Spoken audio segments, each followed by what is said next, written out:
First അറ്റംപ്റ്റിൽ തന്നെ എനിക്ക് OET score ചെയ്യാൻ പറ്റി. ഈ അക്കാഡമി ചൂസ് ചെയ്തിട്ട് എനിക്ക് ഭയങ്കര സന്തോഷമുണ്ട്. ഇത് അനേകായിരം നഴ്സിംഗ് വിദ്യാർത്ഥികളുടെ വിജയാനുഭവം. For admissions call 7594054282.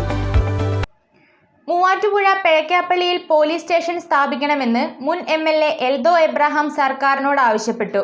Muvattupuzha, Kothamangalam, Pattimattam, Kuruppampady police സ്റ്റേഷനുകൾ വിഭജിച്ച് പിഴക്കാപ്പള്ളിയിൽ പുതിയ പോലീസ് സ്റ്റേഷൻ അനുവദിക്കണമെന്നാണ് എൽദോ എബ്രഹാം ആവശ്യപ്പെട്ടിരിക്കുന്നത്. മൂവാറ്റുപുഴ, കോതമംഗലം, പട്ടിമറ്റം, കുറുപ്പംപടി പോലീസ് സ്റ്റേഷനുകൾ വിഭജിച്ച് പേഴക്കാപ്പള്ളിയിൽ പുതിയ പോലീസ് സ്റ്റേഷൻ അനുവദിക്കണമെന്ന മുൻ MLA എൽദോ എബ്രഹാം സർക്കാരിനോട് ആവശ്യപ്പെട്ടു. ജനസംഖ്യാ വർധനവും കുറ്റകൃത്യങ്ങൾ കൂടുകയും ചെയ്ത സാഹചര്യത്തിൽ പുതിയ സ്റ്റേഷൻ അത്യന്താപേക്ഷിതമാണ്. പായിപ്രക്കവല ഉൾപ്പെടുന്ന MC റോഡിലെ ഗതാഗത പ്രശ്നങ്ങളും സങ്കീർണമാണ്. പഞ്ചായത്തിന്റെ വിവിധ ഭാഗങ്ങളിൽ ഇതര സംസ്ഥാന തൊഴിലാളികൾ താമസിക്കുന്ന സ്ഥലങ്ങളിൽ ക്രിമിനൽ കുറ്റകൃത്യങ്ങൾ വർദ്ധിക്കുകയാണ്. MC റോഡ് വഴിയുള്ള യാത്രക്കിടെ ഉണ്ടാകുന്ന വാഹന അപകടങ്ങളും കൂടി. നിരവധി വിദ്യാഭ്യാസ സ്ഥാപനങ്ങൾ സ്ഥിതി ചെയ്യുന്നതും MC റോഡിന് സമീപമാണ്.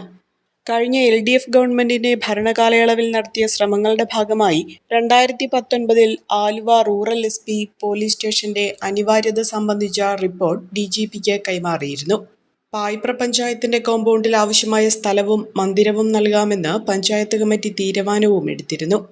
പോലീസ് ഹെഡ്ക്വാർട്ടറിൽ നിന്ന് ആവശ്യമായ പരിശോധനയും നടത്തി. മൂവാറ്റുപുഴ പോലീസ് സ്റ്റേഷൻ പരിധിയിലെ പായിപ്ര പഞ്ചായത്ത്, കോതമംഗലം സ്റ്റേഷനിലെ ചെറുവട്ടൂർ കവല ഉൾപ്പെടുന്ന പ്രദേശവും പട്ടിമറ്റം സ്റ്റേഷനിലെ മഴുവന്നൂർ പഞ്ചായത്തിലെ നെല്ലാട്, കുന്നക്കുരുടി ഉൾപ്പെടുന്ന ഭാഗവും കുറുപ്പംപടി സ്റ്റേഷനിലെ കീഴിലം, മണ്ണൂർ ഏരിയയും ഉൾപ്പെട്ട പ്രദേശങ്ങളെയും ഉൾക്കൊള്ളിച്ച് പുതിയ സ്റ്റേഷൻ വരുന്നത് ജനങ്ങൾക്ക് ആശ്വാസമാകും.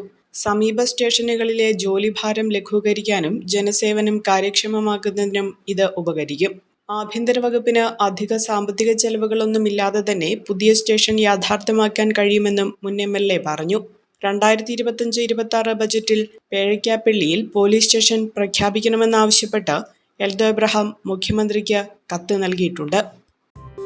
ചമയങ്ങളില്ലാതെ, ചായമില്ലാതെ, മായമില്ലാതെ, ഹൈസ.